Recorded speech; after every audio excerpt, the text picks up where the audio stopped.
Let me ask you a simple question that's going to make you uncomfortable.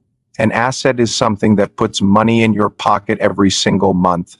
A liability is something that takes money out of your pocket every single month.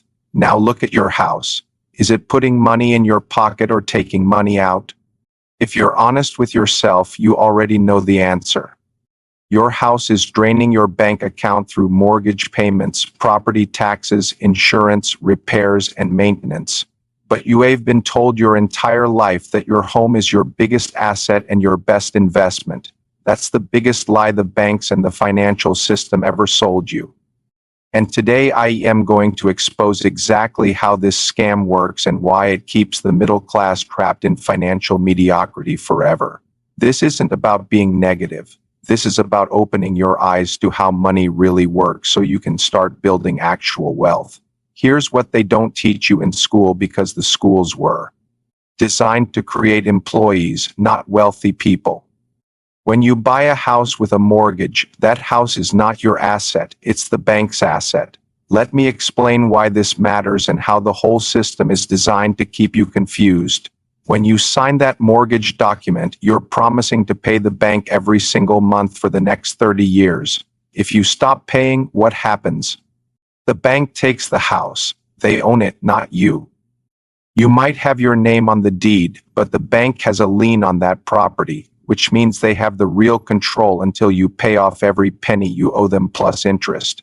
Now think about the cash flow. Every month, money flows out of your pocket and into the bank's pocket. You're paying them principal, but more importantly, in those early years, you're paying them massive amounts of interest.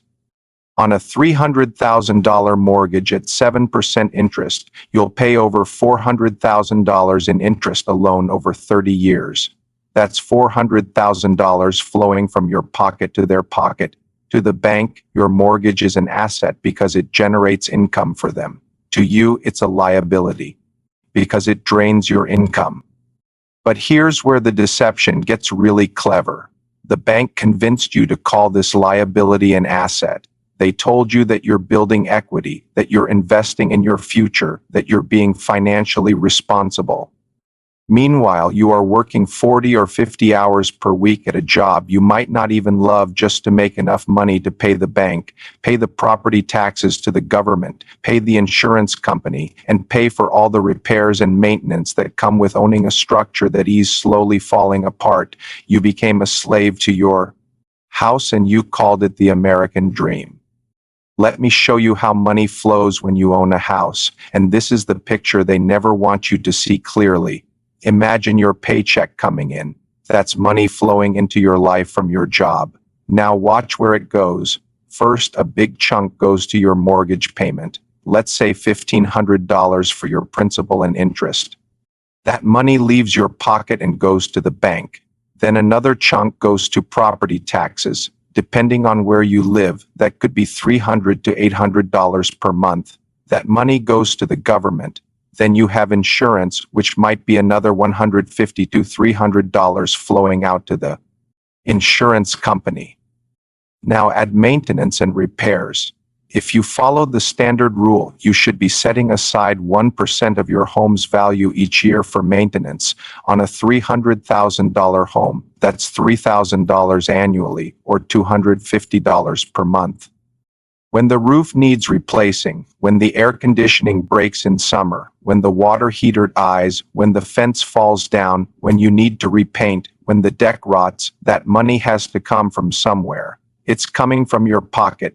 Add all of that up and you might be spending $2,500 to $3,000 per month or more just to keep a roof over your head. That's money flowing out. Nothing is coming back in. Your house is sitting there consuming your income while you go to work to feed it. This is the definition of a liability, but you were told to call it an asset. Now compare that to a true asset. Let's say you own a rental property or you own shares in a business or you have dividend-paying investments. With those, money flows the other direction. The rental property generates rent that flows into your pocket. The business generates profit that flows into your pocket. The investments generate dividends that flow into your pocket.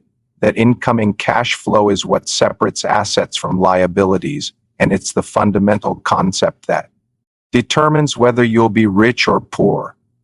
Now, someone always says, but wait, my house goes up in value over time. It appreciates. That's how I'm building wealth. Let me show you why this is mostly an illusion that keeps you trapped. Yes, in many markets, home prices go up over time. Let's say you buy a house for $300,000 today, and in 30 years it's worth $600,000. On paper, you made $300,000. Sounds great, right? But let's look at what really happened. First, inflation. Over 30 years, inflation typically doubles prices for everything. The house that is worth $600,000 in 30 years has the same purchasing power as a $300,000 house today. You didn't actually gain purchasing power. The numbers got bigger, but so did the price of everything else. Your gain was mostly an illusion created by inflation. Second, transaction costs. When you sell that house, you're paying 6% to real estate agents. On $600,000, that's $36,000 gone immediately.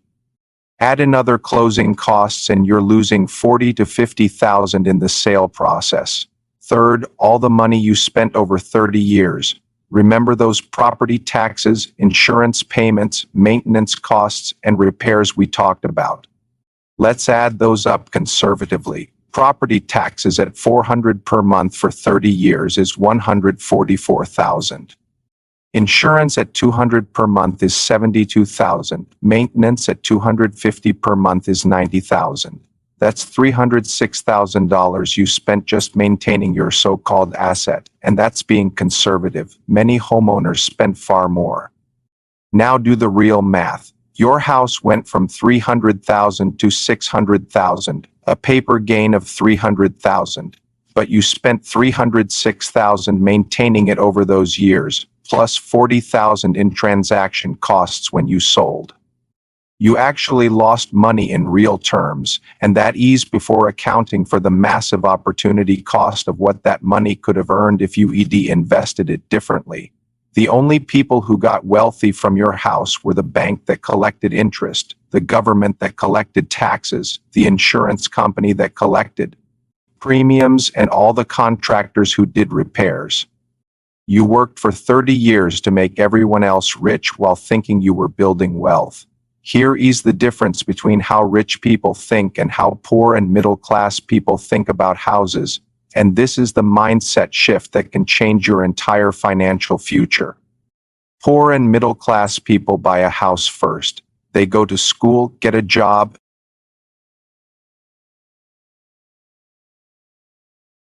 The bank says you qualify for a $400,000 loan, so they buy a $400,000 house.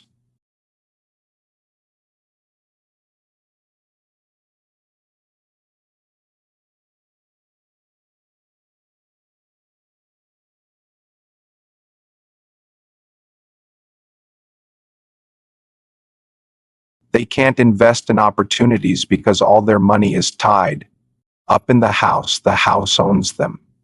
Rich people do the exact opposite. They focus first on acquiring real assets, things that produce cash flow. They start businesses. They invest in rental properties where other people pay the mortgage. They buy stocks and investments that pay dividends. They build income streams that don't require them to trade their time for money. Once those assets are generating enough passive income to cover their living expenses, then and only then do they buy a nice house. But here's the key difference. When a rich person buys a house, the income from their assets pays for it.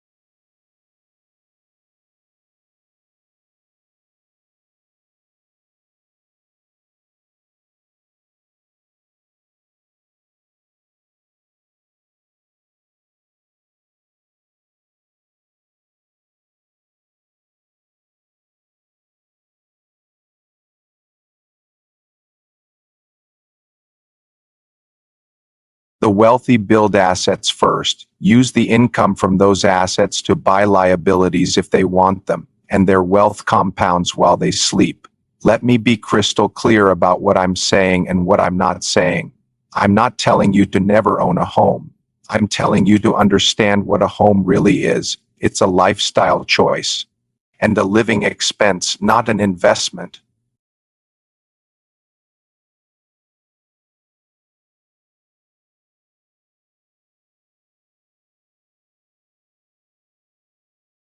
But don't lie to yourself and call it an investment or an asset. The rule should be simple.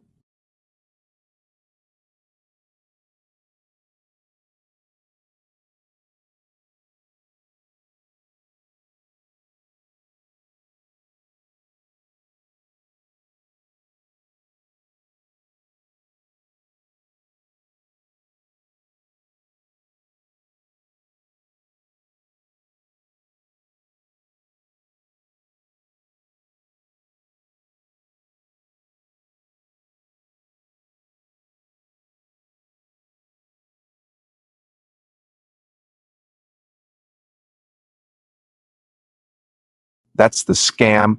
The banks love it. The government loves it. They've built an entire economy on keeping you trapped in this cycle.